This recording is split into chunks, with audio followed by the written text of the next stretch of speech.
चलें जी, अब आगे ना हम इथेन को एक्सप्लेन करते हैं। इथेन के अंदर भी जो हाइब्रिडाइजेशन होती है ना वो sp3 हाइब्रिडाइजेशन है।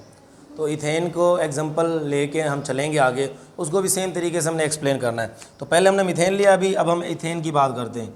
इथेन बिल्कुल सेम प्रोसेस होगा। इथेन CH3 तो ये इथेन।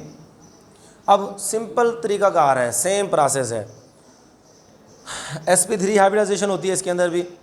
सेंट्रल एलिमेंट कार्बन है, वही बात बतानी है आपने बताना है कि इन CH4, अगर सवाल आता है ना हाइब्रिडाइजेशन क्या है, sp3 को एक्सप्लेन करो विद वन एग्जांपल। अगर आप इथेन की बात करते हैं तो सारा वैसे लिख करना इथेन की बात। इथेन में इन C2H6 या यूँ कह लें CH3 in ethane carbon is central element which is sp3 hybridized. वैसे ही बात करनी है आपने कि कार्बन जो है वो sp3 हाइब्रिडाइज्ड है और सेंट्रल एलिमेंट है। हम इलेक्ट्रॉनिक कन्फिग्रेशन लिखते हैं 6 electron 1s2 2s2 2px 2py 2pz।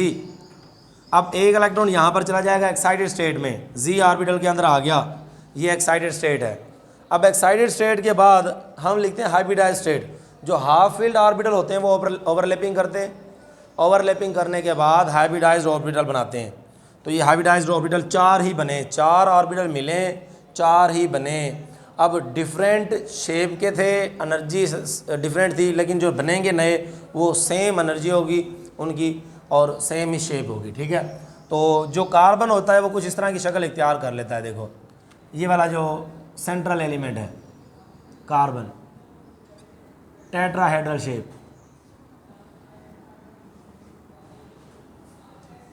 ठीक है। ये टेट्राहेड्रल शेप इख्तियार कर ली है उस सेंट्रल एलिमेंट ने। अब इसके अंदर तो देखो 2 कार्बन है, इस तरह की एक कार्बन इस तरह की शक्ल इख्तियार कर लेगा। और मैं इसको ना थोड़ा यूँ बनाता हूँ। हमारे पास जो कार्बन है ये वाला, ये एक साइड वाला कार्बन, ठीक है। ये वाला कार्बन देखो, ये कार्बन शक्ल इख्तियार करेगा कुछ इस तरह से।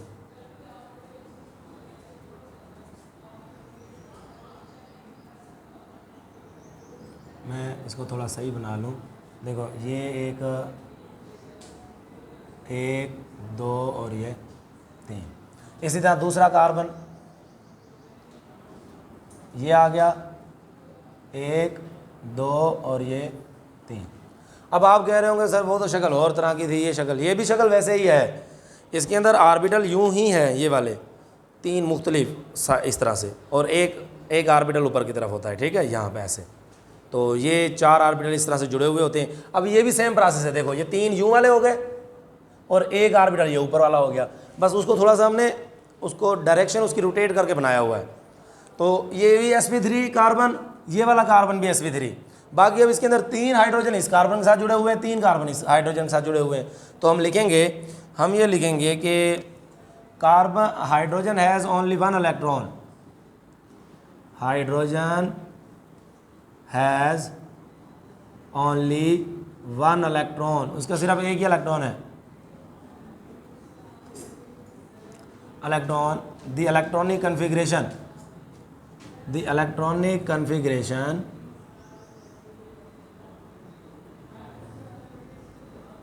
इज, इसकी इलेक्ट्रॉनिक कन्फिग्रेशन क्या होगी, hydrogen is equal to 1 electron और ये 1s1। अब कितने बॉन्ड सिग्मा बनेंगे आप ये ज़रा देखें। ये जो 6 हाइड्रोजन है ना 6 कॉर्नर पर जुड़ जाएंगे कार्बन के, इस तरफ 3 इस तरफ, ठीक है। तो 6 sigma bonds are formed, 6 sigma bonds are formed, 6 sigma bond बनते हैं जी ड्यू टू, देखो ये हमारे पास ओवरलैपिंग कौन सी है, sp3। ये ऑर्बिटल कौन सा है, sp3। ये भी sp3 ऑर्बिटल, ये भी sp3 orbital, sp3 orbital, sp3 orbital, sp3। अब 6 सिग्मा बॉन्ड बनेंगे form due to 1s sp3 overlapping. देखो ये हाइड्रोजन इधर आके जुड़ जाएगा, ये इधर हाइड्रोजन 1s 1s 1s। अब ओवरलैपिंग कितने सिग्मा बॉन्ड बन गए? 3, एक ये वाला, 2, 3 सिग्मा बॉन्ड। सेम प्रोसेस यहाँ पर है, एक हाइड्रोजन इधर, एक इधर, एक इधर, 1s ऑर्बिटल, 1s ऑर्बिटल। अब यहाँ पर सिग्मा बॉन्ड बन गया 1, 2, 3, यहाँ पर भी तो 6 सिग्मा बॉन्ड बन रहे हैं। किसकी वजह से? ओवरलैपिंग की वजह से। sp3 ओवरलैपिंग, ये sp3, ये s वाला, sp3 s वाला, तो 6 सिग्मा बॉन्ड तो इस वजह से बन रहे हैं। उसके बाद एक सिग्मा बॉन्ड और बनेगा, ये वाला, 1 sigma bond is formed, 1 sigma bond is formed due to